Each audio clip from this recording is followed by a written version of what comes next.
in place of my normal hilarious joke,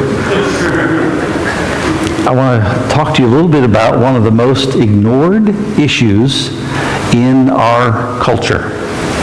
If you are familiar and watch the news at all, this is not in the national conversation anywhere. What's in the national conversation right now?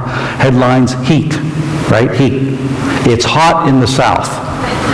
Now, who went to school for 4 years to come up with that headline? July, mid-July, it's hot in the South.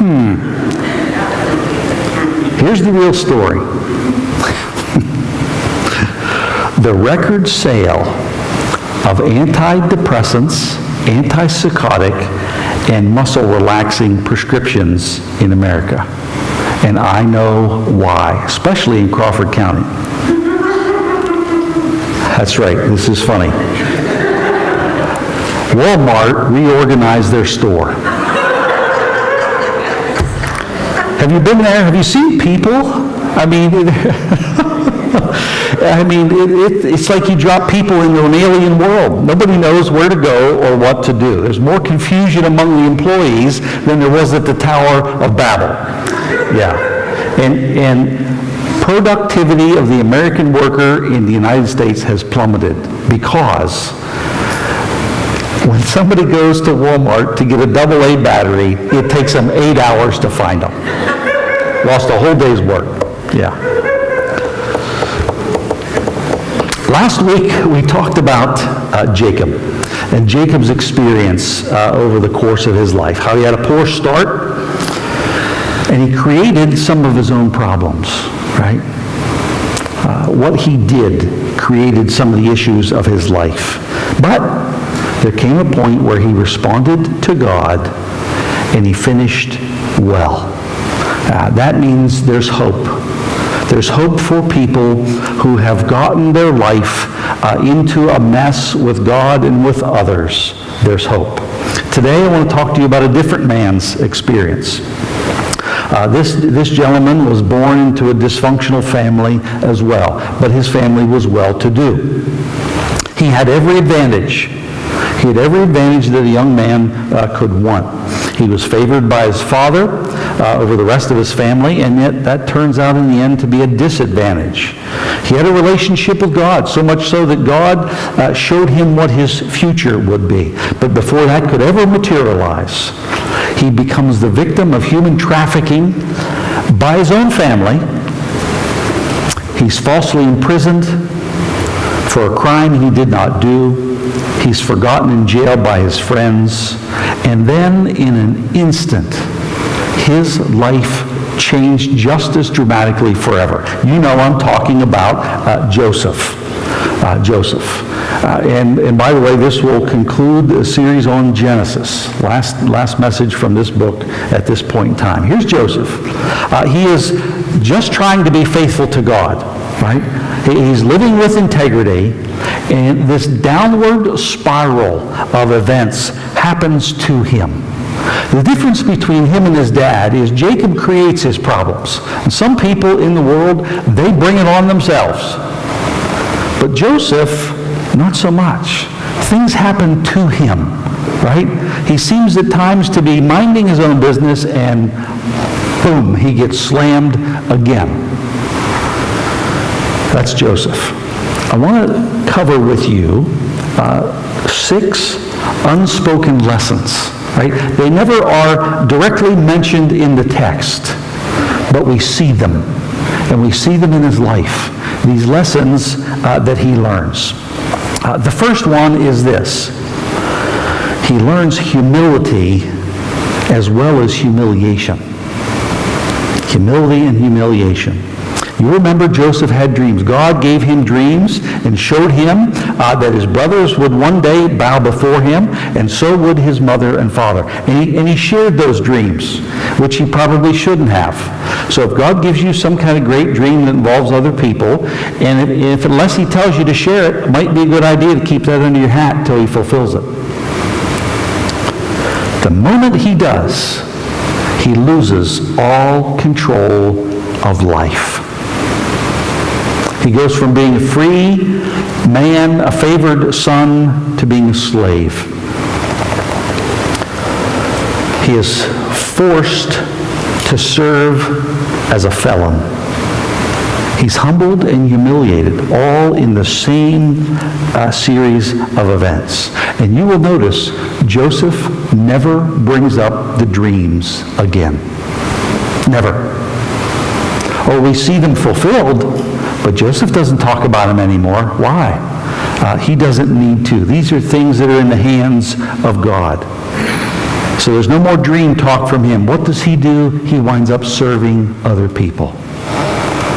Not so much about his future, but about serving other people. And he winds up treating people well, even his brothers. He treats people well along the way. Why?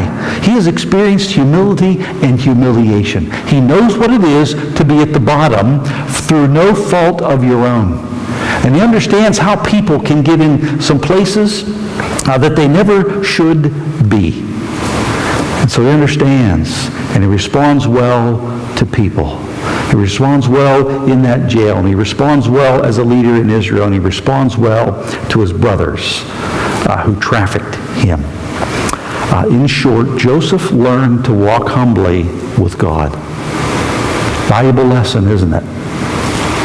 Right? We can choose it to walk humbly with God, and sometimes when we don't choose it, it happens to us. Joseph learned that lesson. Another lesson that Joseph learns is the danger of seeking security in relationships. The danger of seeking security in relationships. When the peace and the well-being of our life, when our joy and our happiness is tied to relationships, that's dangerous. His family betrayed him. His employers discarded him. And his friends forgot him. See, that's the problem when we seek security in relationships. They are not secure. Now, I'm not saying we shouldn't have relationships, and I'm not saying there aren't trustable people. What I'm saying is when our security, our personal happiness, and our position in life is tied to another human being, that's dangerous. Relationships are not easy, and they are fragile. And trust, it leaves us vulnerable. And you need to be careful. And Joseph learns that lesson. Who should I trust in? There's only one relationship that can be the source of life and hope for us, and that is our relationship with God. Other human relationships can be and hopefully will be great, but not the source of security, right? And Joseph cannot tie himself to his family. He can't tie himself to his employer. He can't tie himself to his friends. There's only one, God, right? God. He needs to find grace in the eyes of God. And so if your security is somewhere else, you need to get rid of that. Don't get rid of the people, right? But you need to make a shift of where your hope is and where your life is. And I hope people never do it to you, but they may do to you exactly what they did to Joseph. And I'm pretty sure we do not need any more evidence in this world, in the graveyard of broken relationships. You know it, maybe as well as Joseph already. In the end, it's God. He's the one. A third lesson Joseph learns is that circumstances change slowly and rapidly. Here's this guy who spends 13 years of his life, from age 17 to age 30, that seem like forever, right? Or worse. And it just gets worse, this downward spiral from one bad thing to another. And then, after 13 years, all it takes is one restless night, one bad dream to the right guy, and his life changes forever. Within hours, he goes from being forgotten in jail to number 2 in all of Egypt. Circumstances, they can change so slowly and sometimes so rapidly. And we never know where God is in that time frame. Well, we know where we would like him to be, but we never quite know. And it's not up to us, it's up to God. So here's Joseph in these circumstances going up and down. And yet we see him doing what? Being faithful to God and to other people.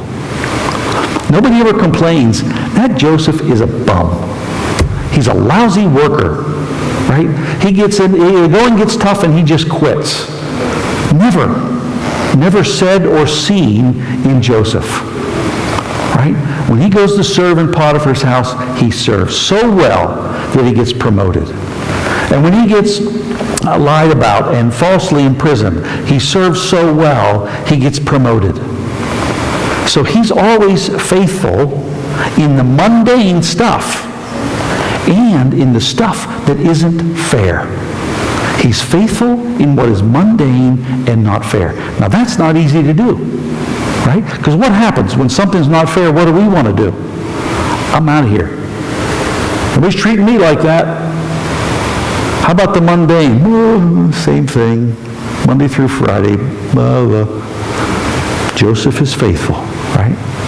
It's an important lesson to grasp because circumstances can change. You never know when God is going to step in the mundane and in the not fair and do something. And he's waiting for us to keep being faithful to him, to the circumstances in which we find ourselves.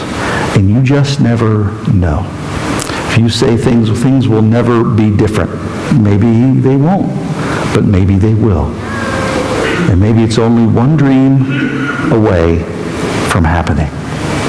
A fourth lesson I think Joseph learns is that God and time work out the issues of right and wrong. They work out the issues of justice and injustice. God and time. These are long-term issues for which we often demand an immediate resolution. We're good at immediate demands. We're good at making signs. We're good at holding demonstrations. We're good at advancing our opinion of what everybody else ought to be doing in relation to us. We're good at it, right? It's just become an art form in our world. But you see, these things, they just can't be resolved immediately. What happens over 13 years in the course of this man's life? It can't be reversed immediately. It takes time. And so Joseph goes through this whole process of when he gets remembered in jail, and then he serves in Egypt. And it takes him time there before some of the long-term issues even then arise. Right? There's a good 9 years into that, where the stuff that put him there in the first place is still unaddressed. And then it's going to take time with them, and with his brothers, it's still not easy. You see, the long-term view is that we put these things in God's hands. We put them in God's... It's one of the lessons of Joseph's life. The unfairness, the injustice, put it in God's hands. Give it to him, give him time, and see what he does. And that's not just an Old Testament principle. If you read the New Testament book of James, you get to chapter 5. And guess what James is addressing people about in chapter 5? Stuff that's happened to them that's not fair. It's not right. Right? There are farmers who aren't paying their worker their wages. What does James say? Hey, you be patient to the coming of the Lord. And he says the judge is at the door. Great language. The judge is at the door. See, we look and we say, hey, we got to have an immediate resolution about what's unjust and unfair and what people have done to me. James says, hang in there. You hear that knock? That's a judge at the door, and he'll take care of it. He knows what he's doing, and he's this close to doing it. It may seem like it's far away, but he's at the door, and we leave these things in his hands. I've got two more lessons, and these last two, I think, are, if we can rate these things, are the biggest and the most important. Here's number 5. Personal integrity, personal righteousness does not earn protection by God for us from injustice. Right? Personal integrity and righteousness. Living a righteous life. Doing what's right when everybody else is doing what's wrong. These do not earn us protection. They don't put us in a class where God is going to protect us now from injustice. No. Joseph was faithful to Potiphar.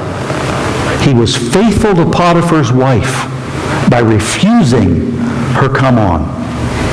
He's faithful to the jailer and faithful to the cellmates. He goes on to be faithful to Pharaoh. And he goes on to be faithful to his brothers. All but Pharaoh mistreated him. Everyone but them. And all the way through, Joseph is seemingly unprotected. Injustice keeps happening to this guy. Even when he does what's right, it keeps happening to him. Be careful. If you believe being faithful to God has earned you a standing with God where some things shouldn't happen to you. You shouldn't be allowed to happen. If I've been faithful to God and I've been faithful to His Word, doesn't God love me? Doesn't God care? Doesn't God want to protect me from things? And then all it takes is to look around and see some people that aren't faithful to God doing better than you. Financially, physically, whatever circumstance. You're like, wait a minute. This is right. This doesn't make sense. Why does God do things like this? Well, it's because we think we've earned a standing with God that we don't have. You and I are not due a level of protection that was not given to Job, it was not given to Joseph, and it wasn't given to Jesus. So we don't earn it, and we don't deserve it, and it's an important lesson. I say this is a biggie. This is huge, because if we don't get this lesson, we will somehow think that God doesn't care, that God isn't good, that He doesn't love us, that He doesn't see our life. And there's a whole host of unhealthy lies about God that we'll start to believe. And then we'll start to think things about us and about God, and it's all lies. It's all meant to destroy. Jesus said the evil one, he's come to lie, to cheat, to destroy. And it'll destroy our life. It'll destroy our relationship with God, when that is the one relationship in which we have security in this world. See how that whole unravels? It's like taking the bottom out of a building, and it just collapses. So, we pursue personal integrity and righteousness and holiness and faithfulness to God. Why? Because we love Him. Because it's the right thing to do. Not because we're building some level of security for ourselves so that God watches out for us. And you could make a very strong case that the person that goes down that road, they're not building personal security for themselves. They're painting a spiritual bullseye on their back to be a target of the enemy, to be an example of who to go after, a threat, a spiritual threat in this world. So we ought to trust God. He's the only relationship. Lastly, wow, this is a quick sermon. I had 6 points, which meant I usually, if a 3-point sermon, I'd have to do each of these in half the time, and oh well. I'll make up for it next week. God is at work doing what we have no idea about. God's at work doing what we have no idea about. Oh, there's some things we know, right? God has given us some things in His Word. We know that He's building His church. We know that the gospel is going to be preached in all the world, and then the end will come. We know Jesus is coming again, and we know there's going to be a judgment, and everything's going to be straightened out, and eternal life with God. There's a real heaven. There's a real hell. We know all those things, okay? But do you realize how much we just don't know? We don't know what God is up to in our life, and we really don't know what He's up to in the life of other people. Here's Joseph, who goes so long, and then when the brothers come, all of a sudden the light bulb goes on, and his life makes sense. Not because what he thought was unfair was fair, or what he thought was unjust is just. It makes sense because God was at work. God was at work in all of the garbage, all the unfairness, all the injustice, all the ways people treated him. God was there. He was with him. He didn't create the injustice or the unfairness, but he's there, walking with him, right? How many times does God promise his presence? Right? Not a solution, not a workaround, not a deliverance, but his presence. I'll be with you. I'll be with you. I'll be with you. One of the last things Jesus said to his disciples, right? Go into all over preach, and I'll preach the gospel. I'll be with you. I'll be with you. You see, that's the relationship that provides security. It provides hope when things look hopeless. It provides joy when existence is joyless, because we have God. We have God on the inside, and nobody can take him away. Right? We have an intercessor in his Spirit who prays for us when we don't even know how to pray. It's God. He's at work, and he's with us. And one of the underlying themes in Joseph's life, and he uses the word on several occasions with his brothers, it's that line, God intended it for good. God intended it for good. God, at his basic existence, he's good. He's not maniacal. He's not controlling. He's good. And he's loving and he's kind. And even if the rest of the world forgets me and throws me under the bus and betrays me, God is still good. Right? God is still good. And if that gets pulled out of the relationship between us and God, you know the dominoes fall. God is seen as good in the last chapter of the book of Genesis. God will be seen as good in the last chapter of life. We'll see it there, and we'll see it in eternity. But for 22 years, this guy can't tell, and nobody else can tell. You just can't tell. So, is God good? Yes. How good is he? We have no idea. We have no idea how good God is. He is so, this isn't even good language, he is so more good than we can even imagine. That's how good he is. What looks like awful, it looks like a sad story, right? If you look at the story of Joseph for 17 years, if it's a movie, people are feeling awful for this guy. This is a lousy movie. Until God reveals what he's been doing all along. It's an important lesson. Right? God is at work. He's doing things we have no idea about. We might think, but we just don't know yet. And so we trust, right, that God's faithful. He's faithful to his word. He's faithful to his promises. He's faithful to his purposes. And he will get us through. He's the one relationship we trust. He's the one whose word we believe in. It will not fail. We can count on it. We can take it to heart. We can believe in him, and we can be faithful in what's mundane. We can be faithful when things are unfair. We can be faithful when we are treated unjustly, and we find ourselves in places we don't want to be, and we don't understand why, and we don't know how long it's going to last. We trust God. We stay faithful. We hang in there, and we trust him with circumstances and the injustices and to work all those out in time because he's good. He's good. It's one of the biggest confessions of Joseph's life. He's good. He's good. Unseen, written lessons in the book of Genesis, but they're lived out by Joseph, right? They're lived out. Sometimes we are given explicit words in the Bible. Chapter and verse, pretty clear. Other times we see things. They're not mentioned, but we see them. We see them working out in guys like Job. where God is behind the curtain. And he's doing things we don't understand. So we see it. It doesn't say in the book of Job, God's behind the curtain, right? Job doesn't see it, but we find out about it later. We need to trust that there's an awful lot in life, there's an awful lot in your life that you will not understand. Maybe you'll get a glimpse, but maybe you won't. In time, you will know the goodness of God.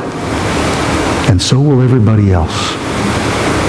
Everybody else is going to know what wasn't fair, what was unjust. All of the actors in the book of Genesis and Job's life, they all get exposed for exactly who they are. And God gets revealed for who he is. Good and faithful. I love that song, These Things Are True of You. We should sing that more often. These are the kind of things that are true of God, and we hold on to those. Let's pray. Lord, thank you.